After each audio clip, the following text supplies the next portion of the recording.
So John Femiano, man, tell us, show us the way, show us what you did. Hello? Yeah, hey dude. Yeah, battling. What's going on? What's good? Hey man, you're the man, you're the man of the hour. Uh, all right. You say so. Talk to me, man. How tell us about how you uncovered that sale and like what it's going to lead to also, because it's not Yeah, just so this one. There's more to it. now this yeah, I'm meeting them tonight, the whole family, right? So I'm hoping to get another one, another three IULs and one another and an annuity with that. So basically this was a referral, but from the first time I spoke with him, it was just like it was just everything was just hard. Like he has a sister who's one of his advisors. He just started with the new advisor like 2 weeks before I spoke with him. He was ready to get a medical because the advisor wanted him to do insurance. So I just kind of played it, I kind of just played it like talking to him, and then he said that the new advisor wants him to do a term policy.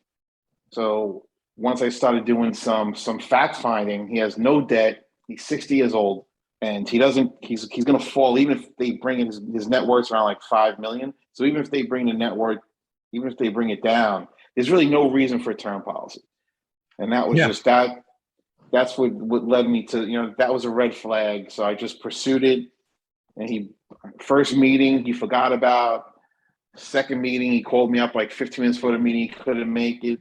And finally, he was like, listen, I'm really busy. He's like, I could meet you like at 7 o'clock in the morning if you could do that. I was like, no problem. I went there. Oh, wait a second, was it 7? Maybe, I think it was 6:30. Yeah, it was 6:30 in the morning. He's like, I can meet you at 6:30 in the morning. So I went, I met with him. And then the second time I met with him, I said to him, it was funny. I said, I got the feeling you threw that 6:30 out there to see, to just test me. And he Yeah. laughed. But it just it was a hard case. I didn't, but it's turning into now like a lot of fruit, and it was a lot of like just a lot of adjusting. But the guy was wronging him, and that's why I kept on telling him, like, there's no need for you to have a term policy. I said the guy's just he's trying to hit you over the head. He's making a ton of money off it, and that was it. So this was in the working. This was like a couple of months to close this guy. Well, But hey then the man. ERS, he gave me the ERS unsolicited. Yeah, how great was that? Like he's like, by the way, he's like, like he just started giving me referrals. So I put him as an ERS, but I it was love just it, like a man. referral. That's Yeah. great. It's great when you have clients that do that. But I mean, you earned it, right? You earned it. Number one, you stuck with them. Like you didn't just, give up on him. And he probably really appreciated that. When you think about it, sometimes there are things in your life that um like I don't know if you ever, it's like with me, like, it's like, golly, I gotta go buy that whatever, right? I need it, I gotta buy it. But then, you know, another opportunity comes up and you just kind of, but it's not at the top of your mind. It's like one of those things you got to do, but you just haven't pulled the trigger to do it. And we're all like that in some manner. And then all of a sudden the time's right, the opportunity's right. I got to go get it. I might as well, right? And sometimes we are like that for clients. Clients know they need something, and then they know they need to pull the trigger. It's just getting it to a place where they're ready to do it. And sometimes you have to hang in there with them. Like my story is an optometrist, a professor of optometry at University of Cincinnati. I got the lead in like November, and I met with him once. I actually went to the campus to his office and met with him, and he just really needed a program. He wanted to opt out of his insurance at work and wanted to get something better. And so after that, I tried to get with him again and again.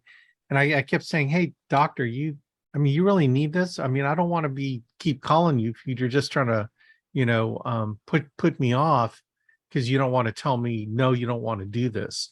So I gave him a chance to tell me no. Like, look, I don't have to keep bothering you, right? Because I just want to get him one way or the other. It's a Sandler technique, by the way. It's called Taking the Temperature. And I Mhm. said, I'll keep calling and figuring out when we can get together as long as you're still serious. He goes, oh, no, no, no, I am. Well, it took me a year. Like it was like, well, actually almost a year. It's like October the following year. I finally got an IUL. I think it was like $500 a month and got him into an IUL. And I'm like, that was worth it because there's only a few minutes on the phone every so often. And finally, it was not a lot of no shows, but eventually I just kept in touch with them. And so, it is, you can be rewarded, but you got to know how to do it properly. So, this big fish that John landed, I think his perseverance is going to be rewarded with multiple opportunity. So that's cool, dude. And plus, you got two unsolicited ERSs from him. Yeah, and the first, so I also uncovered, I always hit them with the will at the end, right? And I could have sold. He wanted to do the will, right? The Yeah, trust. So it happens to be that his cousin, I got another referral. His cousin, his partner passed away, and the will's been in probate for 4 months, and nobody's contesting it, right? Nobody's contesting it, and he's like, the judge just won't, for whatever reason, the judge just won't let it go. So I was like, all right, listen, I don't want to put too much on you. I'm like, let's get this done, right? And then we'll circle back. And when he first, going back, when he first told me about the term policy, I knew it was wrong, but I didn't want to tell him right then and there because in my head I'm thinking, if he tells this new guy, hey, I spoke to somebody and he said he shouldn't be telling me term policy, the guy's just going to change it up and tell him what he should have. yeah, So I had to play it like that. And then one other thing I just wanted to say, if I could, I was on the other call with that other guy on there, Anthony, the other night, the new yeah, guy. yeah, And he said something that stuck with me. He goes, I didn't want to bother the guy, right? And I wanted to say something, but then the night got late. And you have to bother people, right? I mean, in a brokerage business, we had an old saying like, guys will come up with 1,000 reasons to work with you and 1,000 reasons to not work with you. And if they're looking for a reason to not work with you, then you're going to shoot them a text, you're going to call them, they're going to yell at you, like, don't bother me, don't call me no more, right? This yeah, guy, I kept on texting like every 3 days. And in my head, every time I text him, I held my breath because I'm like, man, I hope he doesn't come back with like a leave me alone, but you have to push them, right? If they're going to say no, they're not going to want to do business with you. And then you're pushing them and they're not going to say, no, I don't want to do business with you. As long as you don't push them to make the decision, right? Right then yeah, and there. But if you're yeah, pushing them to get a meeting, right? You're pushing them to yeah, get them information. You got to push because, like you yeah, said, I'm doing business with the people that push me the most, right? Same thing yeah, with you, right? yeah, So yeah. that's it. It's a squeaky wheel concept, It's all, yeah. because if they don't want to do business, they'll tell you straight out, hey, stop calling me or stop, you know. So we're But not some of them saying don't that, but got the character to do that, right? So what they do is yeah, they try to blame it on you. So all of a sudden they'll be like, you shouldn't have called me at 8 o'clock at night. Don't ever call me again. Meanwhile, it's like, come on, man. So that's so if they like you and you build that rapport with them and they like you, and if they're yeah, good, real good people, they're going to take your persistence. And we also used to say that these older guys, they see themselves in you when they were younger, oh right? They yeah, want to that's see good. somebody Yeah, persistent. They yeah, want to see you care. So yeah, Anthony, if he's on the phone, push, man, yeah, push. absolutely, absolutely push.